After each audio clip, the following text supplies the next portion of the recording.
I got pregnant at 36 years old. I never wanted kids. I didn't even like children, to be honest with you. I was one of those people who were just like, kids need to be separate and I don't want to be around them, right? I was very much a harmful person when it came to children. And so when I got pregnant, I was like, okay, you can't keep doing that. So let's do better. So I, read some books and started following people. And I just realized, I had every intention on doing the exact same thing. That was how I was parented. Sure. And how I was parented is a traditional, in a traditional like Southern Black way, which is filled with violence, to be honest with you, violence and respectability politics. And so, and we grew up in poverty too. So there's another layer to that as well.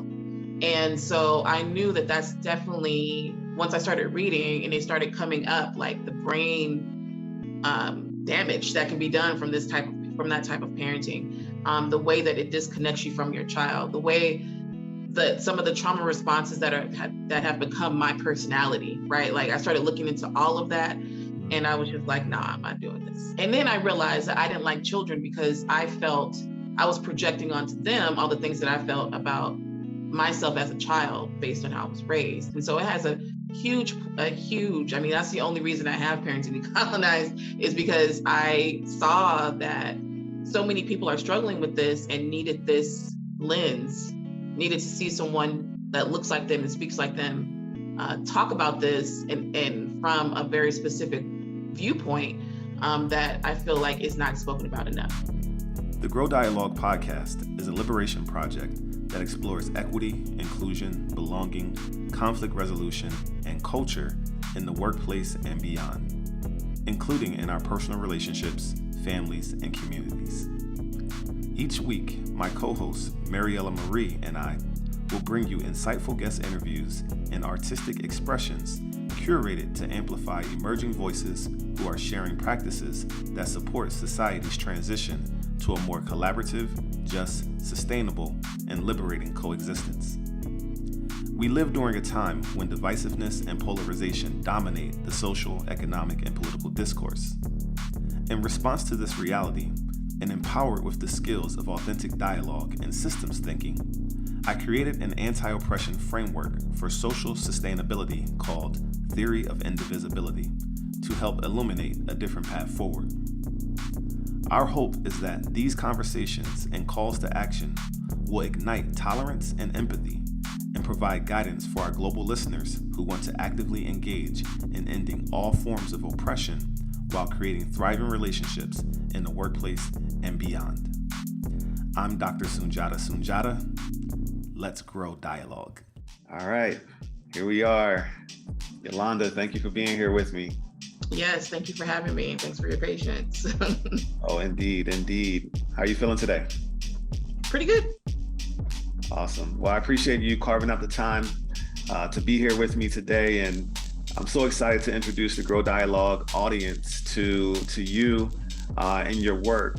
And, for anyone that may be, watching this or listening to this that may know you, I'm hoping that maybe we can tease out some things that they can get to know you a little bit better. So, with that being said, I like to start every interview by asking the question, who are you and how would you define yourself? I am Yolanda Williams. I am a single mom. I am an anti-racist educator. Someone who is on a journey to decolonizing my parenting and myself. And I just kind of look at myself now as, I don't want to say, leader is the wrong word. It's somebody, I'm trying to be in community with folks and trying not to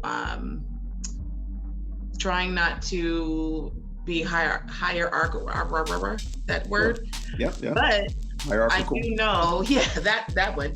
I do know that I am someone who knows how to galvanize people around a cause. So, just futuristic thinker and someone really interested in seeing every single one of these systems fall.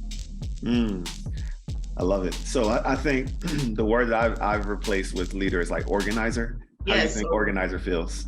Yes. I love it. I love it. And it sounds like it's something that's still emerging in terms of how you define yourself. Yeah. As you continue to move towards, the lifestyle that you desire and crave. So I think that's something that a lot of people maybe aren't aware of or don't acknowledge, but we're always evolving, emerging, and becoming something else. Change is always in front of us. So you're joining us for our family culture theme. And I want to start, just if you could tell me, when you hear the term family culture, what comes to mind for you? What comes to mind for me immediately is like family meetings, making sure that all voices are heard and all people feel safe, and just respect for the youngest people and respect for the oldest people. Just like mutual respect is what I think about. Okay. And within the context of your family's culture, who are you? Somebody's mama. My daughter has limited words. She's autistic. She only speaks a few words. Okay. And so you're trying to navigate being a conscious parent, being someone who's decolonizing, and recognizing that this will be a barrier in how we relate to each other is always on my mind. I want to make sure that she is heard, but when you don't have words, like how do you do that? So it's always, she teaches me a lot of lessons around parenting the child I have, but not the one that I thought I was getting, right? Because I found out she is autistic she's 4. I found out she's autistic 3 years ago. And even before that, as a parent, you have ideas about the relationship, what that's gonna look like. And so she is who she is. I accept her for who she is. There's still a process of me having to get rid of that old vision and come into alignment with what is. Okay. And you mentioned the term conscious parenting. Mm-hmm. Could you explain in more detail what that is? Yeah, so one of the other things I am is a conscious parenting coach. Oh no, I forgot that. And for me, conscious parenting is really for the adults, caregivers, teachers, to always be cognizant of how we show up for children. When I started doing this, most of the people who were talking about this did not look like me. And there's an underlying sort of like theme when it comes to people who, I'm gonna try to use your words, of African descent, just having to decolonize in a different way, right? And so for me, it's really about like recognizing the past and recognizing how enslavement impacts us, how the current systems impact us, and making sure that we're not projecting all of that stuff, that harmful rhetoric that we've been indoctrinated onto our kids, recognizing that they are not people who are empty vessels. They are already here, well equipped to be able to navigate this world, but they just need our guidance, right? When it comes to conscious parenting, we are conscious of ourselves and of their humanity and their abilities and their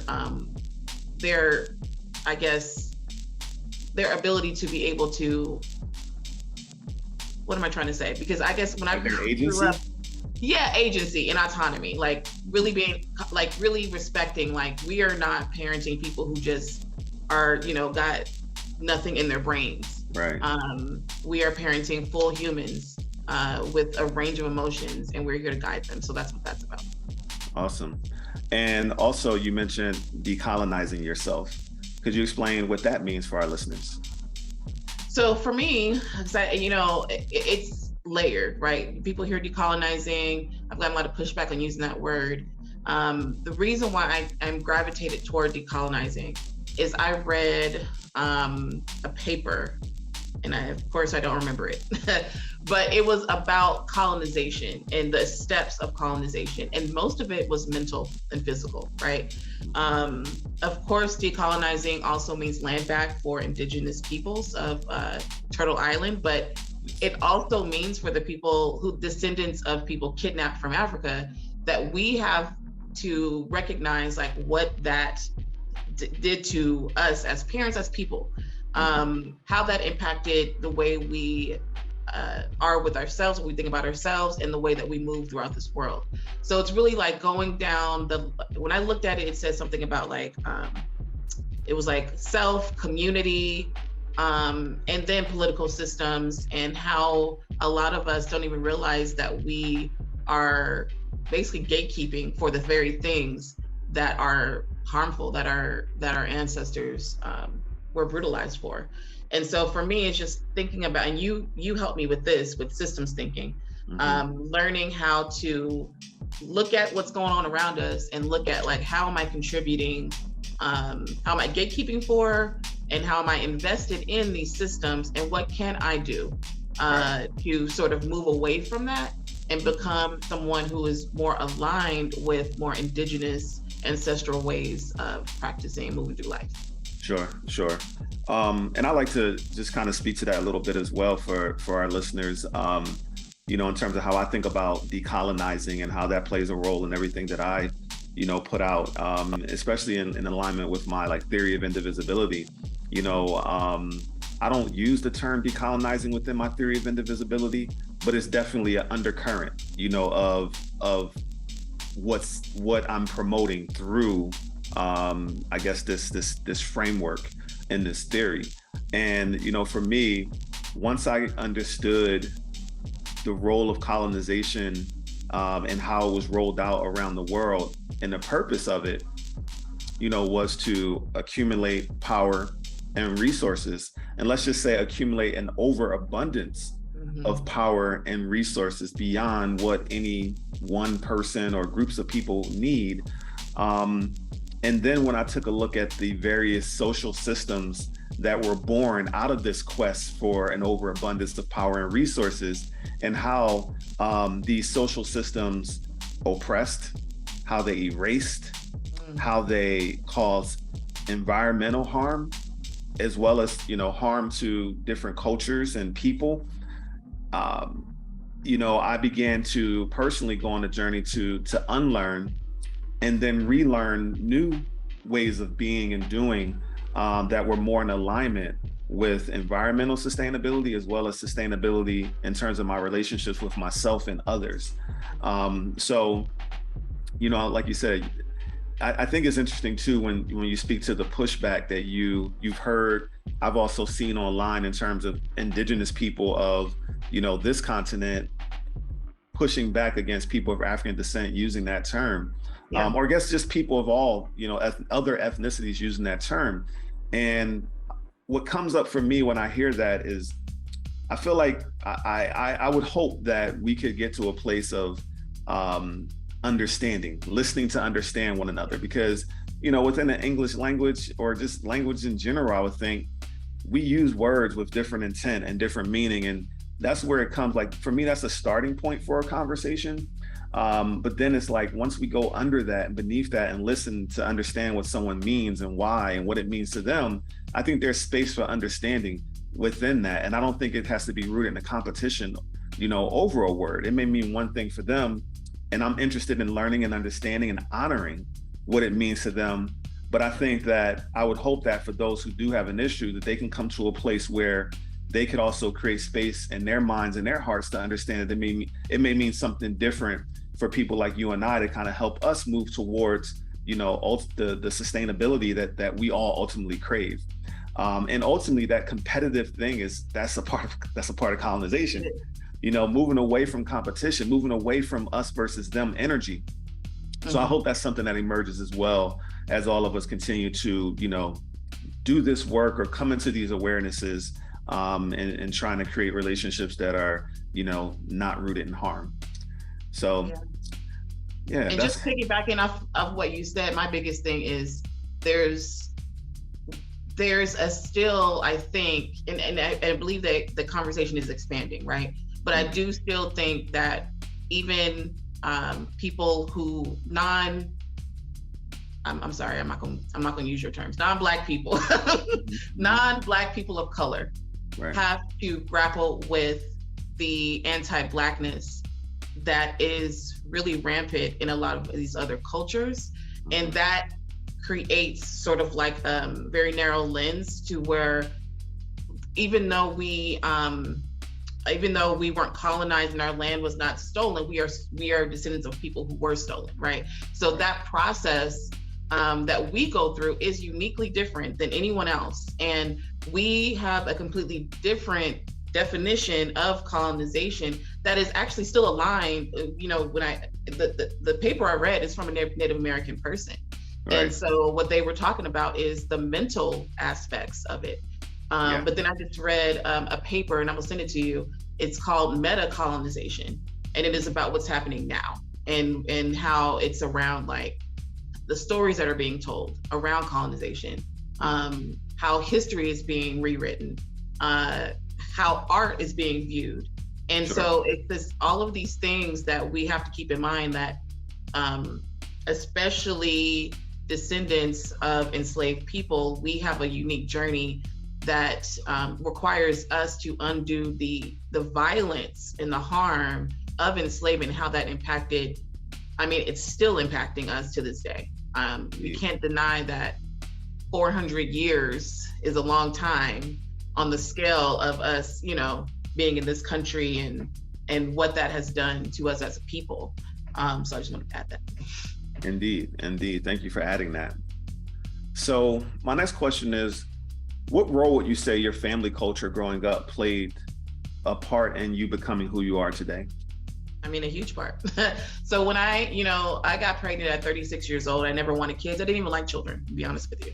I was one of those people who were just like, kids need to be separate and I don't want to be around them, right? I was very much a harmful person when it came to children. Mm-hmm. And so when I got pregnant, I was like, okay, you can't keep doing that. So let's do better. So I, read some books and started following people. And I just realized, I had every intention on doing the exact same thing. That was how I was parented. Sure. And how I was parented is a traditional, in a traditional like Southern Black way, which is filled with violence, to be honest with you. Yeah. Violence and respectability politics. And so, and we grew up in poverty too. So there's another layer to that as well. And so I knew that that's definitely, once I started reading and it started coming up, like the brain damage that can be done from that type of parenting, the way that it disconnects you from your child, the way that some of the trauma responses that have become my personality, right? Like I started looking into all of that. And I was just like, nah, I'm not doing this. And then I realized that I didn't like children because I felt I was projecting onto them all the things that I felt about myself as a child based on how I was raised. And so it has a huge, that's the only reason I have Parenting Decolonized, is because I saw that so many people are struggling with this and needed this lens, needed to see someone that looks like them and speaks like them, talk about this and from a very specific viewpoint that I feel like is not spoken about enough. Okay. So that's really, really interesting. A lot of people tend to use their upbringing as a reason why, they turned out okay. Mm-hmm. And they're going to continue to do what was modeled for them. But in turn, you took your upbringing and you said, I'm going to do things differently. But you went beyond that. You said, I'm not only going to do things differently, I'm going to start a whole platform around doing things differently. So could you tell people about Parenting Decolonized and why you decided to go that extra step? Yeah, because when I started reading, my first book I ever read was called Brain Rules for Baby. And I was just like, they started talking about discipline in there. And I was like, okay, I want to do things that are good for her brain. I really wanted her to I want to do everything I could, right, to help her brain development.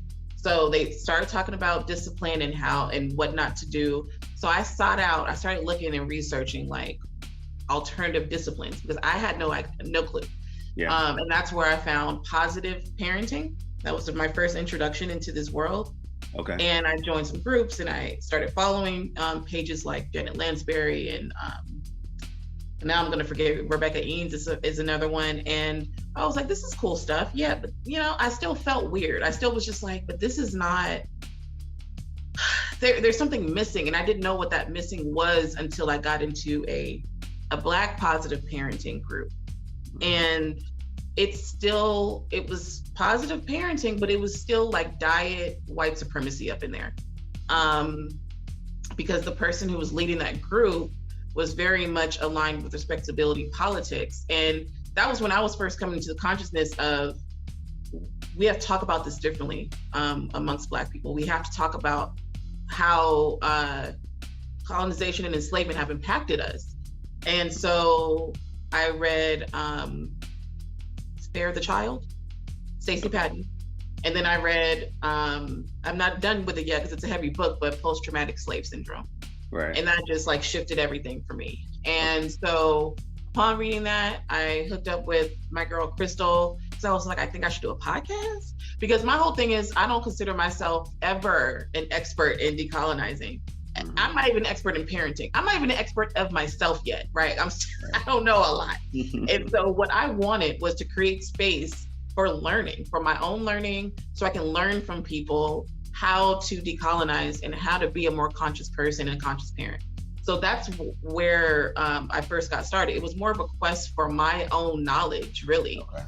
And so I wanted to just be the person that sort of talked about it from that, like, I'm a student, right? Teach me, right? And then the more that I started learning, the more I could apply, the more I could talk about it in a very confident way.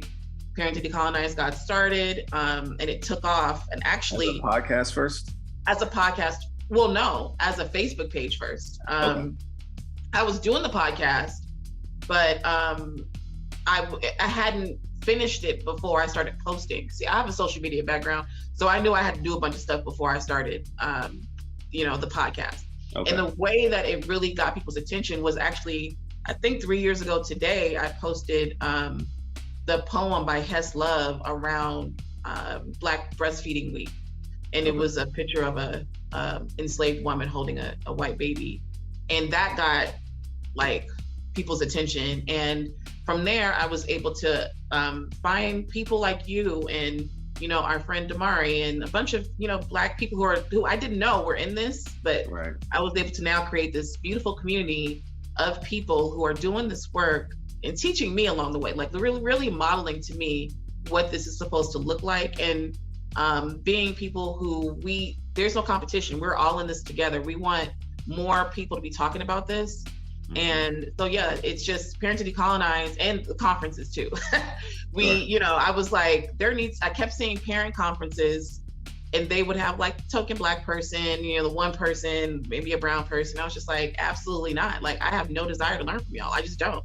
Right. I want to learn from people who look like me. Because our experience is unique. And so I put together my first conference and it was all Black and I had never seen anything like that before. So I decided to do it. And so it was a beautiful experience, and that's how it's always been from this point forward. The global majority represents at least 90% of my conference speakers and experts and stuff. Because to me, our lived experiences need to have a platform for that. Otherwise, we won't. Otherwise, everything will be the same and really homogenous and white-centered. And how I know it's white-centered is because whenever I share a picture of my conference, I get emails from white people asking if they can come. And I'm just like, what part of this made you feel like you can't come to my conference? It doesn't say for Black people only. It just says Rona, racism, and radical parenting. But you saw Black faces and you felt othered. And you were like, let me reach out and see. And they were like, no, just because like I don't want to take up space. It's a virtual conference. The more the merrier. Like that's what tells me that most of the stuff around parenting and these parent conferences is white centered, and that we have always had to adjust to that and just accept that. Right. But on the flip side, it's, am I allowed to be here now? Like, can I even come? It's like, what made you think you couldn't? So this is, fascinating in the sense that, the whole thread through your story and you coming into Parenting Decolonized was a learning journey. And ultimately it was a learning journey where you said, I'm going to create a platform so I can learn with people who have a shared experience from me, who have a background like me, primarily people who are descendants of enslaved Africans who grew up in America. Yep. And so it was like, There's not many books by people like me on this topic. It's not many conferences like people, podcasts, social media platforms. So if I create it, then I can attract those people who may be living it, and we can find each other. And that seems like what it was. And so in addition to you being like, again, this is kind of where you put on that organizer hat. So in addition to you learning, you were also inspiring. You were also, creating that platform for others to learn. And it's such a powerful platform. Similar to you, but a little bit different. So it sounds like you started reading. Was this like before you had your daughter? Like even before you had your daughter? So long story short, I wasn't sure if I was gonna have her. And so it took me a while to make that decision, because I was so afraid. I was so afraid to be a parent. I was terrified that I was gonna be a terrible parent. I was terrified that she was gonna, live the same life that I did. And so it took me a minute. But once that decision was made, I knew that I had to really focus on doing things differently. And I didn't know what that looked like though. And that's the hard part about this, is so many of us are waking up to this realization, and we're the first, but there's no models. We don't know how to even get started. So I started reading books and seeking out people, but none of the people that I sought out were Black. And that bothered me, because I just felt like there wasn't, whenever I would post about like my fear, around raising a Black child in this country, in these parenting groups that were predominantly white, it became like, why are you bringing up race? And what, and I don't want, that's unsafe. That you're basically telling me that my lived experience is not valid. And so I wanted to make sure I have a space always that centers the experience of Black people in this country, centers our fears, right? But making it so, okay, we see your fear. Your fear is very valid, but this is how we can stop parenting from a place of fear and start parenting from a place of liberation.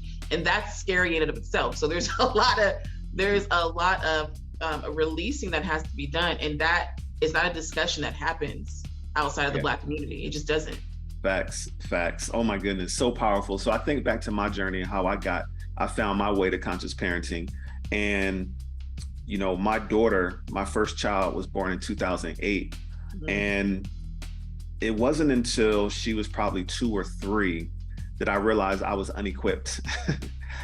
She was challenging, her mother and I in ways, in some major ways. And I found myself resorting to the things that I knew, trying to intimidate her with verbal intimidation, physical intimidation, and even violence, and, some people don't think that spanking is violence or hitting is violence, or even, aggressively holding is violence, but all those things are violence. And I found myself engaging with my daughter in a way that wasn't aligned with who I thought of myself as being in the world and who I wanted to be in the world. And I immediately, when she was, again, 2-3 years old, I knew I had to learn new skills. And I immediately started to seek out information online. And I just started typing in different terms around how to raise children without, physical violence or beatings and things like that is probably what started it. And I remember one of the first books I came across was a book called Raising Your Spirited Child. And then I read that, and that was a major shift. It helped me to frame her behaviors differently. And then I read Unconditional Parenting by Alfie Kohn. Again, 2 people of European descent. So I'm still in this world of learning these things from people of European descent, gaining a lot of value from it. But then I came across Dr. Shefali's work called The Conscious Parent. And when I read The Conscious Parent, that's the first time that language came into my awareness. And that book was like life shifting, because it was all about focusing on me. Focusing on what I need to change within myself so that I'm not triggered by this young person's behaviors and et cetera. And it got into that in such an amazing way. And that book changed so much about me. And then, so Dr. Shefali is a person of Asian Indian descent, I believe.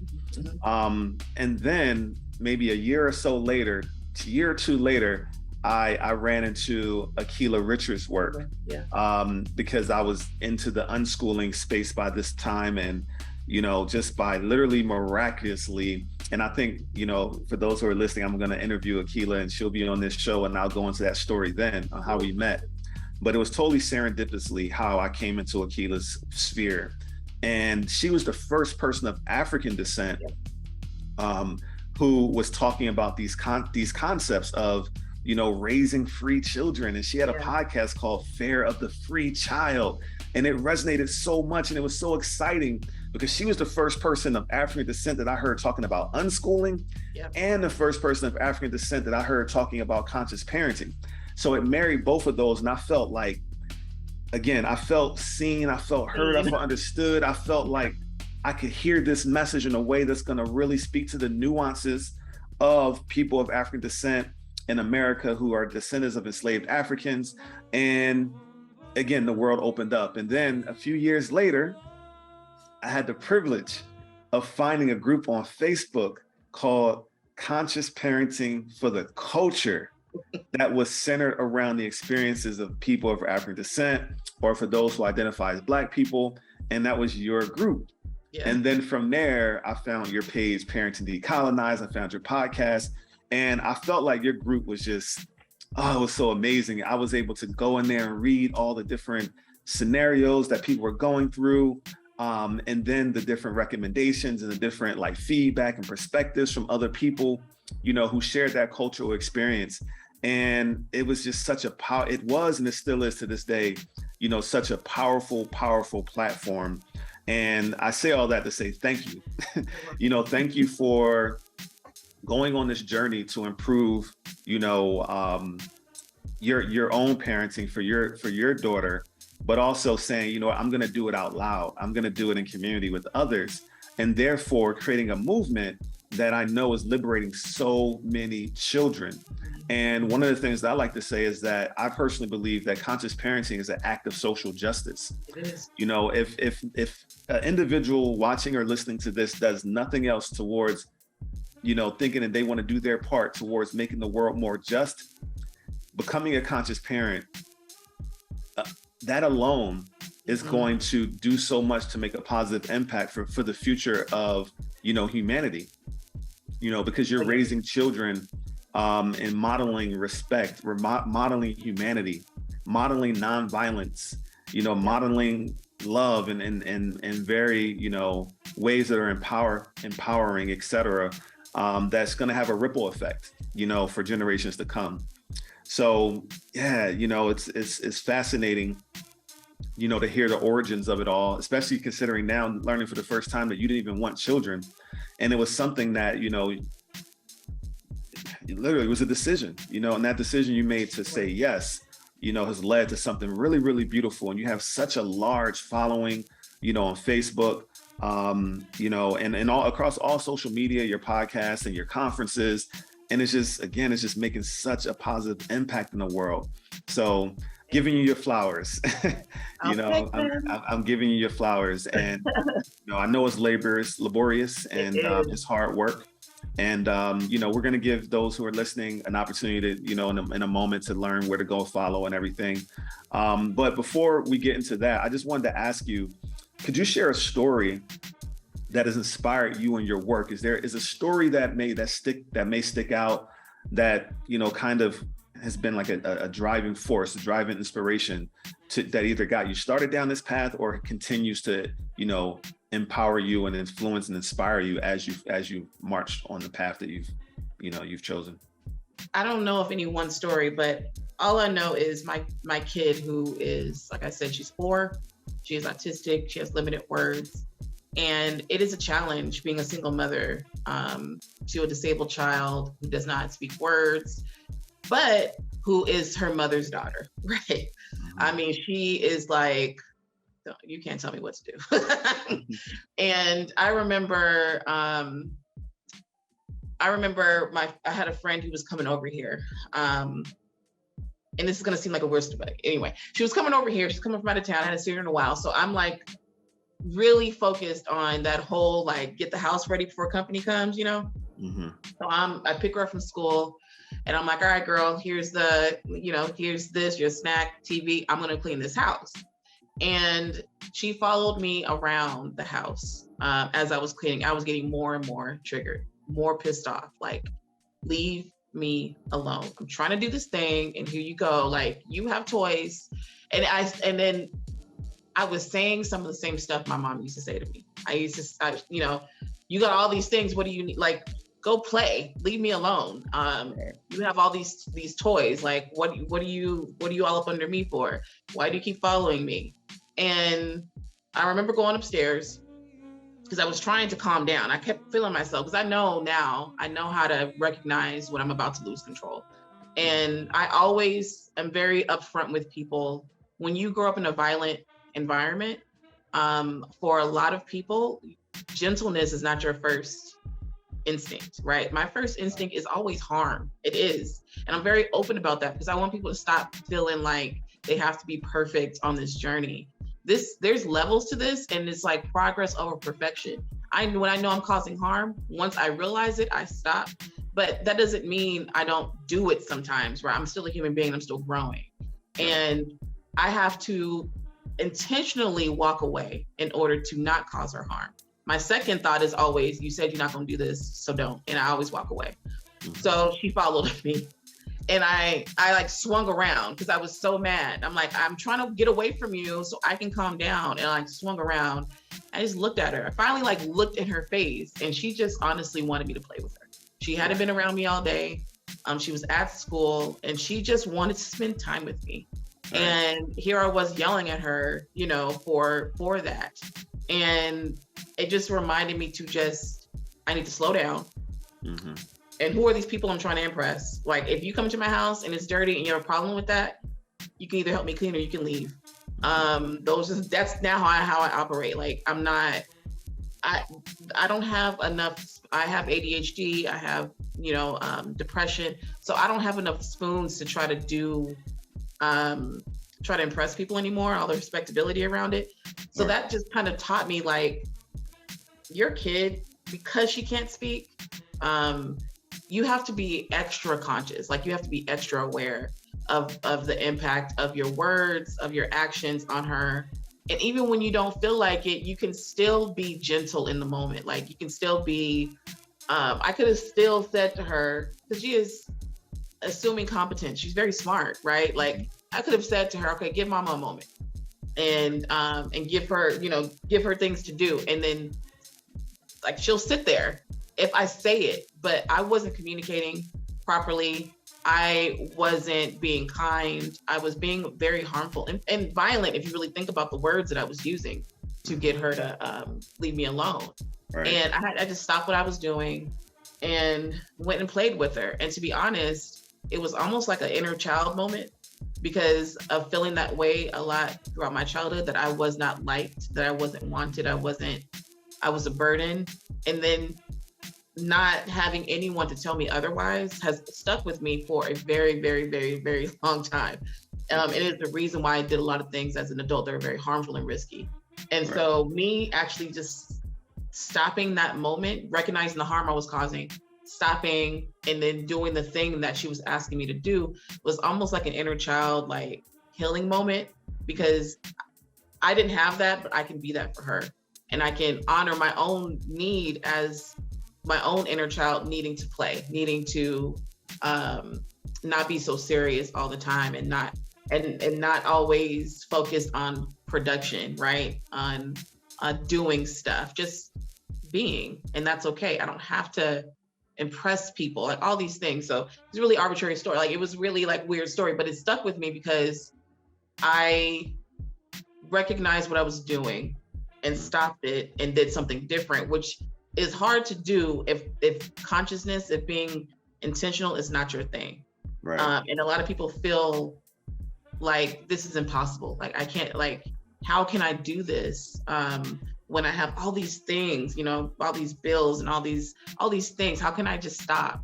And I'm just like, you just have to practice it. So every day for me is a practice in conscious parenting. I call myself a conscious parent, but I'm not a conscious parent all the time. Sure. I want to say I'm probably a conscious parent, like honestly, y'all, like 60% of the time. Most of the time I'm apologizing. And This is because I'm finding myself really triggered with the ADHD, all the stuff that's happening in the world, having to work for a living. Like who wants to do that, right? So it's like all these things that I'm feeling, and your brain also wants to be on autopilot. Yeah. Biologically. And so it is more effort for us to be conscious, especially if you have a violent background. But with practice, y'all, it is definitely gets easier, and then eventually it just becomes second nature. But it does require consistency and practice. And I think that's what people don't understand. They feel like, okay, I made the commitment, so I don't want to cause harm. So why am I doing it? It's because you have to practice. It's like, it's a mindset shift. You have to continuously do it until it gets easier and easier.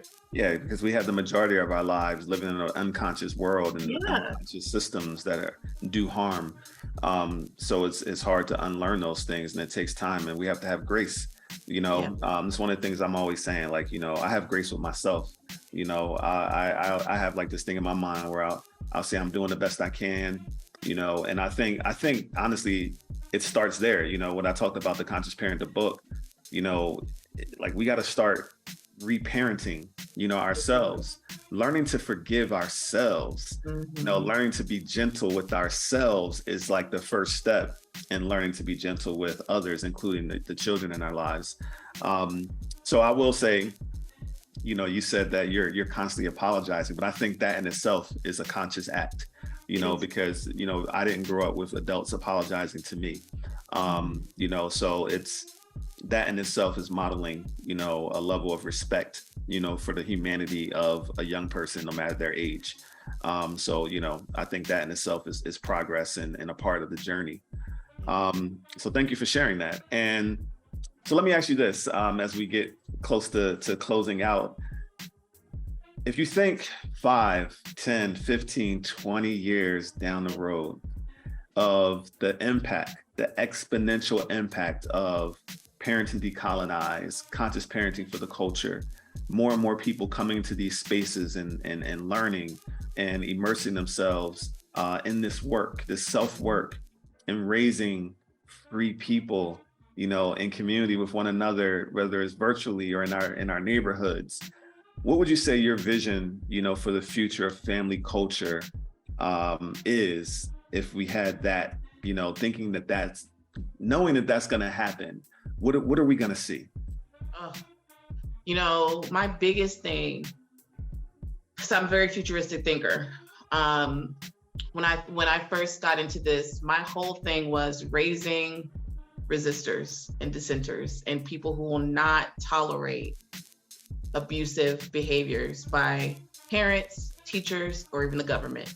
So what I see is a generation of people who will not take lightly to being oppressed, who will fight for their right to exist in their own humanity. I know that in my lifetime, I may not see some of these systems fall, but I really believe that as we continue to be conscious parents and our children, practice conscious parenting, and it's not even something they have to practice, they just are, right? Because they were raised in that way, in those generations, and it's continuing on, and how that's going to change literally everything. It's going to change everything about our communities, these systems that are violent and dehumanizing.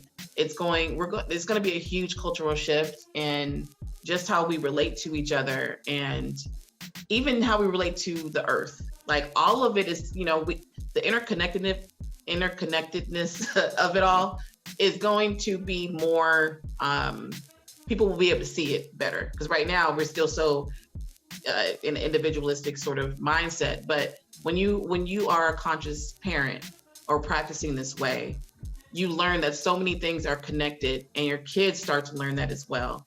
And so what I just see is just a future of people who are just like, yeah, we're not tolerating this fascism, or we're not tolerating these clip charts. Like, no, right. I'm not, call my mama, I'm not doing it. So that's what I envision, people who will speak up for themselves and just won't allow stuff to happen to them, who will take an active part in their having their voice being heard and making sure that they aren't, and their community isn't being oppressed. Powerful. Thank you so much for sharing that vision. And I would like for you to now share with our listeners, how best can they follow you and your work? So I'm pretty much on every social media platform, except for YouTube. So Facebook is Parenting Decolonized, Twitter and Instagram. I don't know why I spelled it this way. It's I'll put it in the okay, show. I'm on there though. And then I'm on the TikTok as well. Okay. So you can find me on there. I also, my podcast is on anywhere you listen to podcasts except for Spotify and Protest. I also just have a newsletter, so you can sign up for the newsletter and at your website. My website is parentingdecolonized.com. Okay. Yeah. Mm-hmm. So you can sign up there and you can get like tips. I think when you sign up, you'll receive like a PDF with phrases that will help you learn how to pause before you react to your children. Awesome. Such a wealth of knowledge and information for raising children without harm to ourselves and to the children. And it's such a tremendous platform, and I encourage everyone who's watching, listening, to follow Parenting Decolonized, no matter your background, your ethnicity. It's a place and space for all people. And if you're on Facebook, there is a group specifically for people of African descent called Conscious Parenting for the Culture. But every other platform is for any and everybody. And, let's come together. All of us. Yes. Let's come together around, raising children without harm. Mm-hmm. So again, thank you for your time, Yolanda. Thank you. It's such a pleasure, to have you on my platform. I've had the opportunity to be on yours, and I look forward to our continued partnership and just, putting out liberating content out into the world. So, thank you to you again, and to our listeners and our watchers once again. And as always, until next time, I love y'all. Peace. Thanks for tuning in to the Grow Dialogue podcast. Remember to join our Grow Dialogue community to continue the conversation, activate authentic dialogue, and to get exclusive content, discounts, and special offers on curated artwork and music from independent artists from the Americas. Check out our show notes for more info and visit www.growdialogue.com to join our live events. Don't forget to support us on Patreon. We really appreciate your support.